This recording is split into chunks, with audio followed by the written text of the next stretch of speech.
बिहार के लाखों नियोजित शिक्षकों को सक्षमता परीक्षा में शामिल नहीं हुए या फिर परीक्षा में फेल हुए हैं, ऐसे नियोजित शिक्षकों को भी मिलेगी नियोजन इकाई से शीघ्र मुक्ति। शिक्षा विभाग इसकी तैयारी में लग गई है, इसकी तैयारी की शुरुआत कर दी गई है। जी हाँ, नमस्कार, मैं हूं आपके साथ सुनील बॉबी और आप इस समय शिक्षा विभाग की खबरों में नियोजित शिक्षकों की चर्चा सुन रहे हैं। दोस्तों, चैनल को अगर सब्सक्राइब नहीं किए होंगे तो चैनल को सब्सक्राइब कर लीजिएगा और वीडियो पसंद आए तो लाइक कीजिएगा और अपने दोस्तों के पास वीडियो को जरूर शेयर कर दीजिएगा। देखिए, सक्षमता परीक्षा को लेकर लगातार चर्चा, देना है नहीं देना है, देना है नहीं देना है। अंतोगतवा बहुत सारे संख्या में शिक्षकों ने परीक्षा में बैठा, पास भी बहुत सारे लोगों ने कर लिया। 3 जिलों का चॉइस मांगा गया था, 3 जिलों में चॉइस में प्रथम चॉइस में 80% लोगों को अपने ही जिला में मिल गया। फिर दूसरे तीसरे चॉइस को भी लगाया गया 20% लोगों को। हालांकि इसको लेकर शिक्षा विभाग की अगर मनमर्जी चलती तो 100 में 100 शिक्षकों को अपने जिला से बाहर होना पड़ा। लेकिन सूत्रों से प्राप्त जानकारी के अनुसार यह माना जा रहा है कि मुख्यमंत्री के पहल और खास तौर से आदेश के बाद, मौखिक आदेश पर, कि नहीं उन्हें अपने ही जिले में रहने देना है, तो 80% के साथ में कुछ नहीं किया गया। 20% पर शिक्षा विभाग ने अपनी मर्जी चलाई। बता दें कि बिहार के लाखों नियोजित शिक्षकों को मिलेगी नियोजन इकाई से मुक्ति। बिहार के लाखों नियोजित शिक्षक जो सक्षमता परीक्षा में शामिल नहीं हुए या फिर परीक्षा में फेल हुए हैं, ऐसे नियोजित शिक्षकों को भी मिलेगी नियोजन इकाई से जल्द मुक्ति। शिक्षा विभाग ने शुरू कर दी है अपनी खास तैयारी। सक्षमता परीक्षा में सफल नहीं होने वाले शिक्षकों या परीक्षा में शामिल नहीं होने वाले नियोजित शिक्षकों को भी नियोजन इकाई से मुक्ति मिल जाएगी। शिक्षा विभाग ने कहा है कि ऐसे शिक्षकों की सक्षमता परीक्षा पास करने वाले शिक्षकों की पोस्टिंग के बाद बचे हुए पदों पर शिक्षा विभाग इसकी पोस्टिंग करेगी।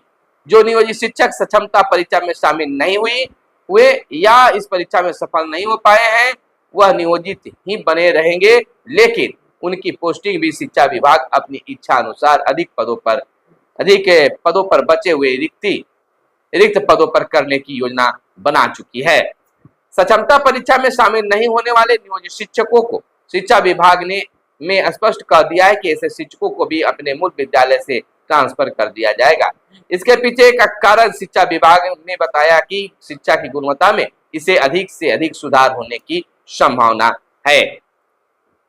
शिक्षा विभाग सक्षमता परीक्षा उत्तीर्ण 1,90,000 नियोजित शिक्षकों की पोस्टिंग की तैयारी में जुटी हुई है। इसके लिए राज्य मुख्यालय में राज्य भर के शहरी स्कूलों में रिक्त पड़े पदों की एंट्री सॉफ्टवेयर से कराई जा रही है। यह प्रक्रिया 15 मार्च या 15 अप्रैल से ही शुरू कर दी गई है। शिक्षा विभाग से मिली जानकारी के अनुसार बताया गया है कि सक्षमता परीक्षा में 3 सभी नियोजित शिक्षकों की पोस्टिंग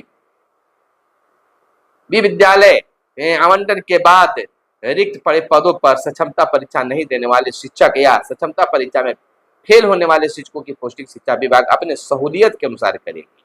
यानी कि एक बार चाहे तो नियोजित शिक्षकों के लिए बेहतर होगा या फिर उनके साथ धोखा होगा।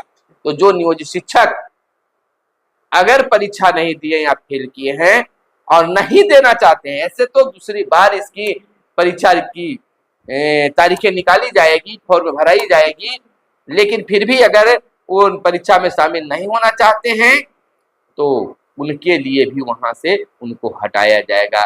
इसकी पूरी तैयारी चल रही है।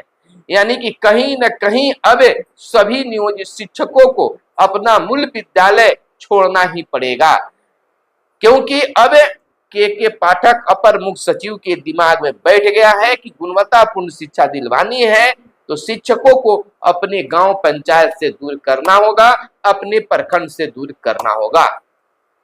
इस स्थिति में सक्षमता पास भी अब नियोजित शिक्षकों के लिए अब यह दूर की बात हो गई कि अपने प्रखंड में हम बने रहेंगे। उन्हें भी प्रखंड चेंज किया जाएगा। एक बड़ी बात बता दें कि बहुत सारे ऐसे दावे किए जा रहे हैं कि अपने सहूलियत के अनुसार स्कूल मिलने के लिए सोर्सेस है। यह दावे के साथ नहीं, लेकिन कहीं सुनी बातें सामने आ रही है जो गलत। सारे तौर पर पटना से यह चीजें हैंडल करने की सूचना आ रही है कि स्कूलों का भी आवंटन राज्य मुख्यालय से ही की जाए, जिला की इसमें किसी प्रकार की भागीदारी नहीं है। तो जब ऐसी स्थिति होगी तो किसी प्रकार की कोई गड़बड़ी होने की भी संभावना नजर नहीं आता है। आपको यह भी बता दें कि सक्षमता परीक्षा पास नियोजित शिक्षकों के लिए प्रमाण पत्रों का वेरिफिकेशन जांच कर तो जो सिलसिला था इसलिए थम गया, रुक गया है क्योंकि शिक्षा विभाग ने चुनाव आयोग से यह परमिशन मांगा था कि हमें यह कार्य करने के लिए आदेश दें, लेकिन वहां से आदेश नहीं मिल पाया है, सहमति नहीं मिल पाई है। यानी कि 1 जून की अंतिम चुनाव है, मतदान है और 4 जून को मतगणना हो जाएगा और 15 जून तक सरकार गठन हो जाएगा। तो जब तक सरकार का गठन नहीं होता है तब तक इस कार्य को पूरा नहीं है। तो 15 जून तक निश्चिंत रहे कि इस तरह से किसी भी तरह की कोई बातें आपके लिए किया जाए। आपको कम से कम जून महीने में इंतजार करना होगा और जुलाई में आपको अपने स्कूल में निश्चित तौर पर आपका अपना स्कूल आवंटित हो जाएगा और आप अपने नए स्कूल में जुलाई से अपना काम को करना भी शुरू कर दीजिएगा। तो अब अधर में लटका हुआ है जो नियोजित शिक्षक फेल कर गए हैं या सक्षमता में शामिल नहीं हुए हैं, अब उनके साथ के पाठक का कैसा रवैया होता है, उनके लिए क्या कुछ करता है शिक्षा विभाग, यह बहुत सोचने वाली बातें हैं। क्योंकि जिस प्रकार से बातें निकलकर छनकर सामने आ रही है तो कुछ भी हो सकता है, कुछ भी हो सकता है। कहने का तात्पर्य कि बिना परीक्षा दिए हुए भी उनको अलग जगह पर पोस्टिंग कर दिया जाए। तो अब मजे की बात यह होगी उनको तो घाटा हो जाएगा कि न इधर के रहेंगे और न उधर के रहेंगे। हालांकि राजकर्मी बनने और न बनने के सवाल पर बहुत तरह से बहस है, उस बहस के बीच में जाना नहीं चाहेंगे। फिर भी आपको जून तक अब इंतजार करना होगा। चुनाव के बाद ही कुछ शिक्षा विभाग के द्वारा आपकी पहल की जा सकती है। इधर देखिए कि आदेश पर आदेश निकाले जा रहे हैं, कई तरह के कार्य भी दिए जा रहे हैं। तो इस कार्य के बाद भी शिक्षक जो है अस्त व्यस्त हो गए हैं। गर्मी की छुट्टी तो हो गई है लेकिन शिक्षक लगे हुए हैं, स्कूलों में लगे हुए हैं, चुनाव कार्य में लगे हुए हैं और तो और अचानक प्रशिक्षण में भी लगा दिए जा रहे हैं।